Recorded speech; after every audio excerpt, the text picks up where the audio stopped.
Hello दोस्तों, आप सबका मेरे यूट्यूब चैनल दिल छू लेने वाली स्टोरीज़ में बहुत बहुत स्वागत है।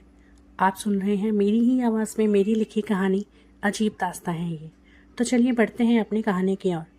पिछले भाग में आपने पढ़ा कि वरदान ज़बरदस्ती कल्पना को खाना खाने के लिए बोलता है और कल्पना को ना चाहते हुए भी वो प्लेट पकड़नी पड़ती है। हालांकि उसे भूख लगी थी, बस वो खाना नहीं चाहती थी। वो खाने की प्लेट पकड़ लेती है और वहीं सोफे पर बैठकर खाना खाने लगती है। वरदान भी उसके सामने वाले सोफे पर बैठ जाता है। कल्पना रोते हुए, बहुत बुरे हो तुम, बहुत ज़्यादा। वो खाती जा रही थी और रोते हुए बोलती जा रही थी। उसकी बातों से वरदान को कोई फर्क नहीं पड़ रहा था। वैसे भी ये पहली बार नहीं था जब उसे कोई बुरा कह रहा हो। नहीं, जो भी उसकी ज़िंदगी में अब तक आया था, वो उसका बर्ताव देखकर, उसके रवैये को देखकर, वो उसे अक्सर बुरा ही बोलता था। आज तक कोई नहीं समझ पाया था उसके बुरे बर्ताव के पीछे कि वो क्या करने की कोशिश कर रहा है। इस वक्त भी उसका मकसद सिर्फ कल्पना को खाना खिलाना था, ना कि उसका परेशान करना या उसके पापा का इलाज बीच में रोकना। अब जो उसे समझ में आया उसने वो किया। उसके पास यही एक रास्ता बचा था, कल्पना को खाना खिलाने का, जो कि उसने अपनाया और वो कामयाब भी हुआ। मानता था वो ये बात कि जो कुछ भी हुआ उसमें कल्पना की कोई गलती नहीं है। उसने उसे मजबूर किया है शादी करने के लिए। भले ही वो उसे सिर्फ रंजना से बदला लेने के लिए अपने घर में लाया है। रंजना से बदला लेने के लिए उसने उससे शादी की है, पर शादी तो हुई है ना। जिम्मेदारी तो है ना वो उसकी।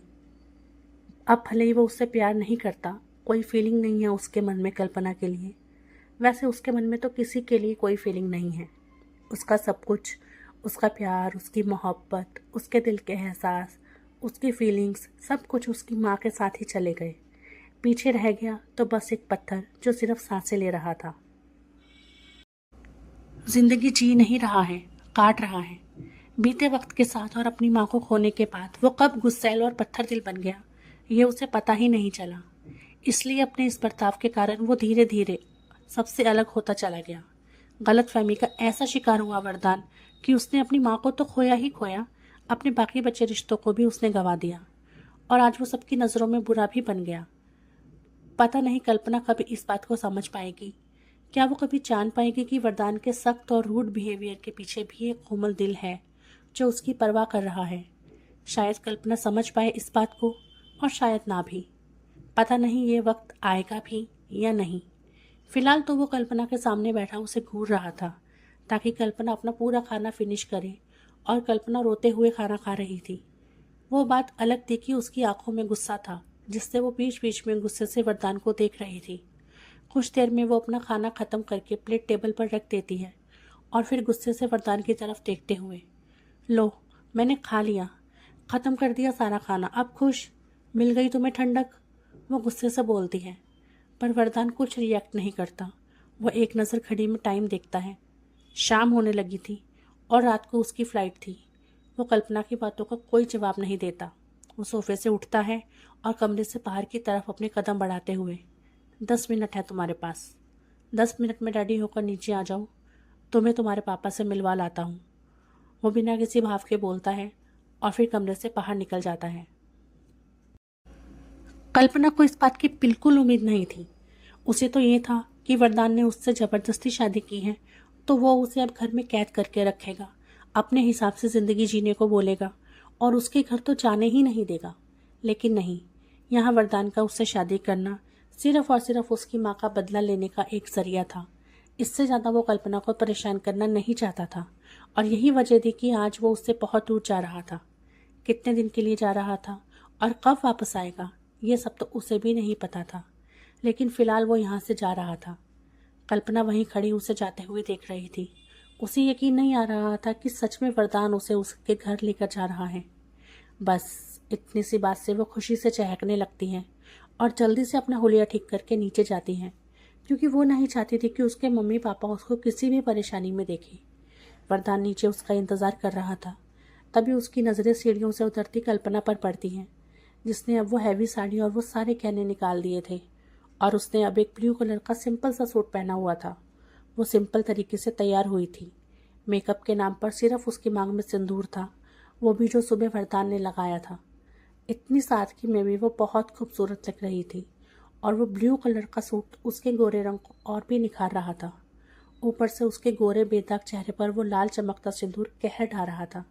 लेकिन मजाल है वरदान के पत्थर दिल पर कुछ भी असर हुआ हो। कल्पना को देखते ही वो सोफे से खड़ा हो जाता है और बिना कुछ बोले बाहर की तरफ अपने कदम बढ़ा देता है। कल्पना भी चुपचाप उसके पीछे चल देती है। अगले ही पल दोनों गाड़ी में थे और हवा से बातें करते हुए वरदान की गाड़ी निकल जाती है कल्पना के घर की तरफ जाने के लिए। पूरे रास्ते दोनों खामोश रहते हैं। दोनों में से कोई कुछ नहीं बोलता। कल्पना तो अपनी सोच में ही गुम थी। उसकी सोच को विराम तब लगता है जब उसकी गाड़ी उसके घर के सामने जाकर रुकती है और वरदान की आवाज़ उसके कानों से टकराती है। तुम्हारा घर आ गया है, जाओ, थोड़ी देर बाद मैं तुम्हें लेने आऊँगा। वो उसकी तरफ देखे बिना ही बोलता है। कल्पना एक नज़र उसकी तरफ देखती है, जैसे कहना चाहती हो या पूछना चाहती हो कि तुम नहीं आ रहे, पर अगले ही पल उसका मन नफरत और घृणा से भर जाता है और वो खुद से ही, अब ये भला क्यों आएगा? मेरी ज़िंदगी खराब करके जो ये चाहता था वो तो उसको मिल गया। अब मेरे पापा जिए या मरे इसे क्या मतलब है? और मैं चाहती भी नहीं हूँ कि ये मेरे पापा के सामने आए। मन ही मन गुस्से से वो ये सब बोलती है और गाड़ी से उतर जाती है और सीधा घर के अंदर। उसके अंदर जाते ही वरदान भी वहाँ से चला जाता है। कल्पना अंदर जाती है। उसे देखते ही उसकी माँ मंजू फटाफट से उसको अपने सीने से लगा लेती है और उसका हालचाल पूछती है।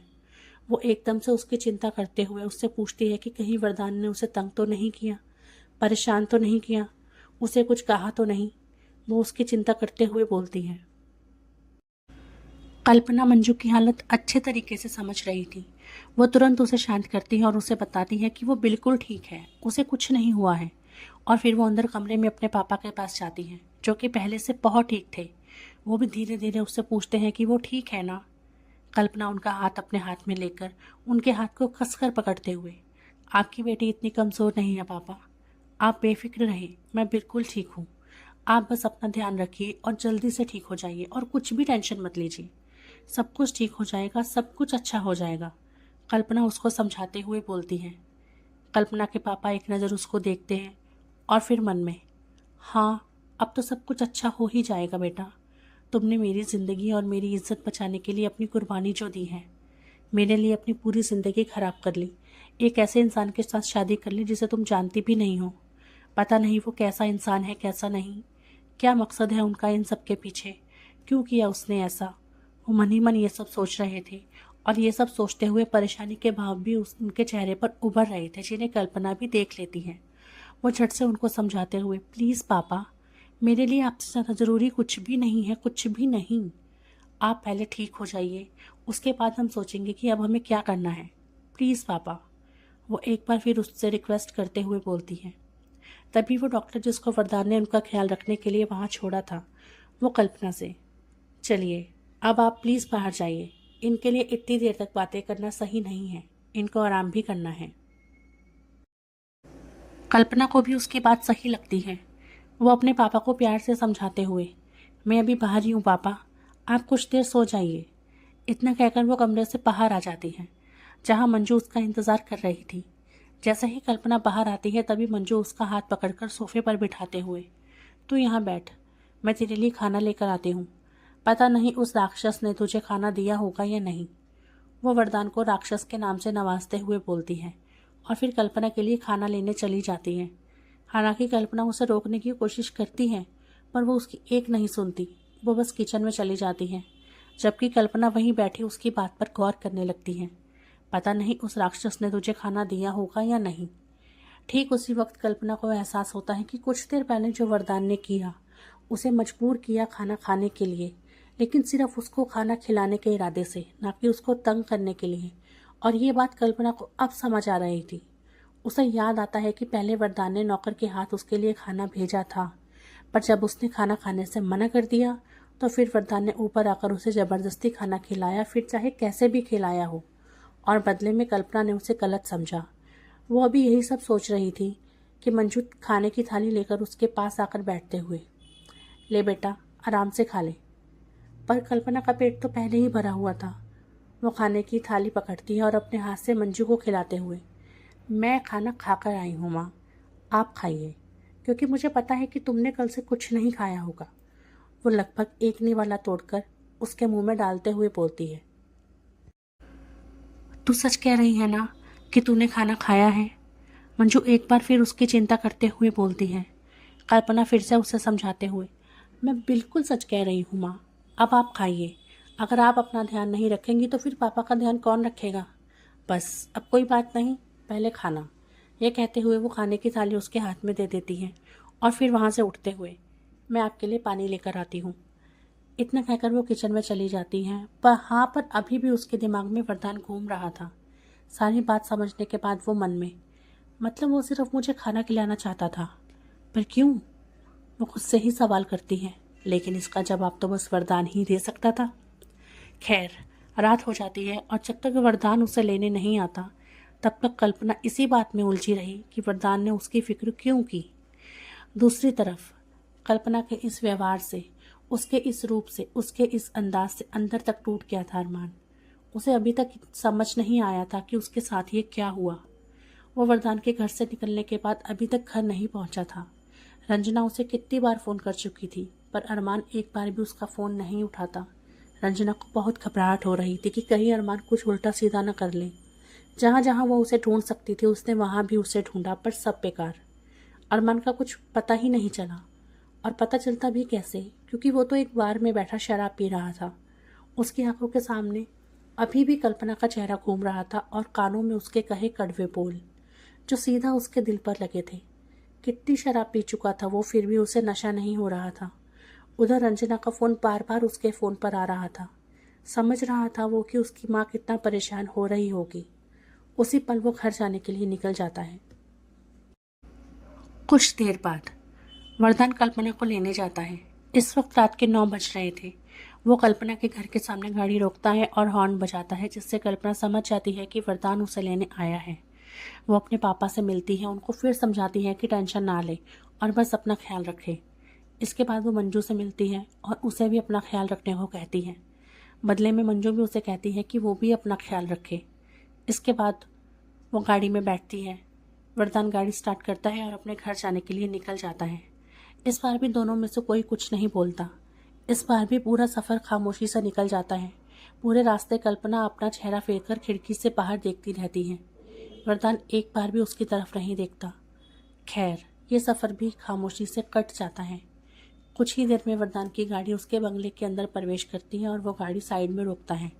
दोनों साथ में ही गाड़ी से बाहर आते हैं और फिर दोनों साथ में घर के अंदर, और दोनों ही सीधा ऊपर जाने लगते हैं।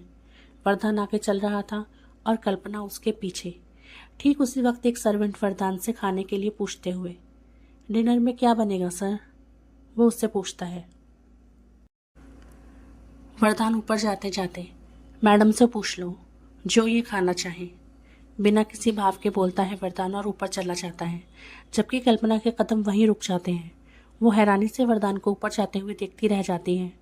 वो सर्वेंट उससे सवाल करता है, मैम, डिनर में आप क्या खाना पसंद करेंगी। कल्पना ने देर से खाना खाया था, इसलिए उसे अब बिल्कुल भूख नहीं थी। वो खाने से मना कर देती है और ऊपर जाने के लिए अपने कदम बढ़ा देती हैं। तभी पीछे से वो लड़की जिसे वरदान ने खास कल्पना के लिए रखा था, वो एकदम से, मैम, सर ने सुबह से कुछ नहीं खाया है, आप प्लीज़ उनको खाने के लिए। ये सुनकर कल्पना के कदम एक बार फिर रुक जाते हैं। वो एक नज़र उस लड़की की तरफ देखती है, लेकिन अगले ही पल वो अंदर से पूरी गुस्से से भर जाती है। मन में, जिस इंसान ने मेरे पापा के साथ ऐसा सलूक किया, जिसकी वजह से मेरे पापा मौत के मुंह के करीब पहुंच गए, जिस इंसान की वजह से मेरा सबसे अच्छा दोस्त मुझसे दूर हो गया, मेरी पूरी ज़िंदगी ख़राब हो गई, और मैं ऐसे इंसान की फ़िक्र करूं कि उसने खाना खाया या नहीं खाया। बिल्कुल नहीं, मुझे उससे कोई मतलब नहीं है, मन ही मन गुस्से से बोलती है कल्पना, और फिर बिना उस लड़की की बात का जवाब दिए ऊपर कमरे में चली जाती है। जब वो कमरे में जाती है तो कमरे में कोई नहीं था। स्टडी रूम का दरवाज़ा अंदर से बंद था, जिससे कल्पना समझ जाती है कि वरदान अंदर है। वो उसकी तरफ कोई ध्यान नहीं देती और अपने कपड़े बदलकर बिस्तर पर लेट जाती है।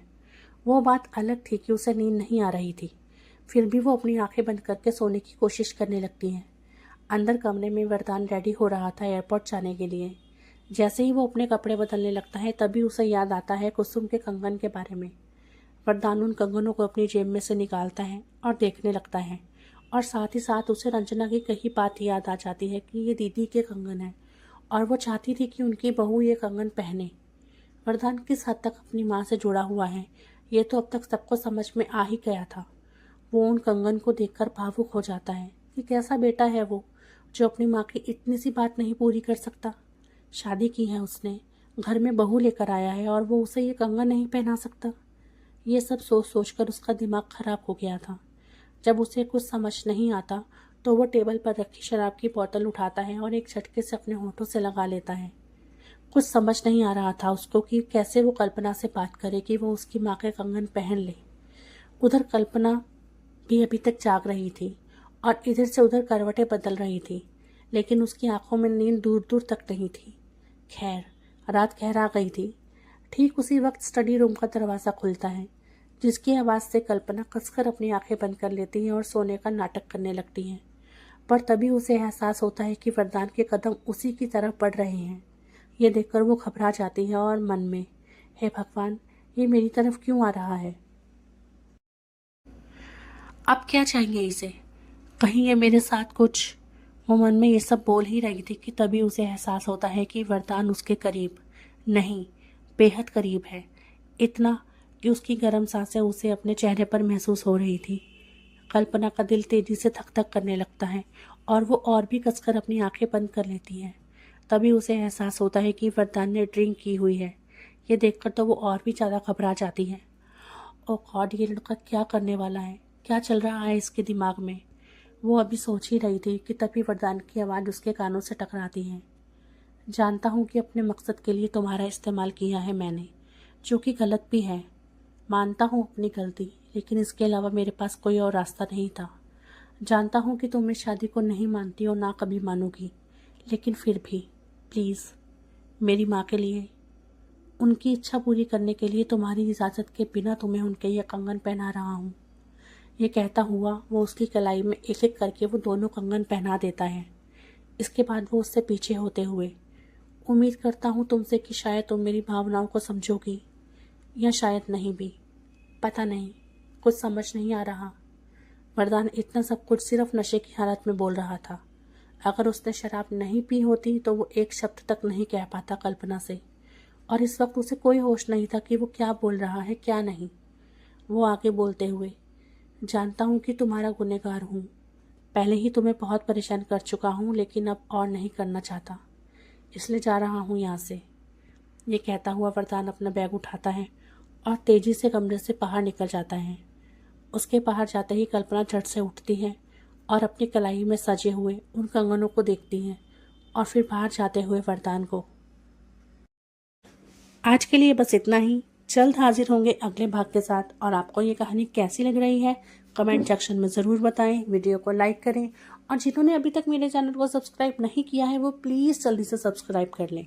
और आप साथ के साथ ये भी बताएं कि आपको ये कहानी मेरी वॉइस में चाहिए या कंप्यूटर वॉइस में। जैसे जैसे आपके कमेंट आएंगे अगला भाग उसी के हिसाब से आएगा।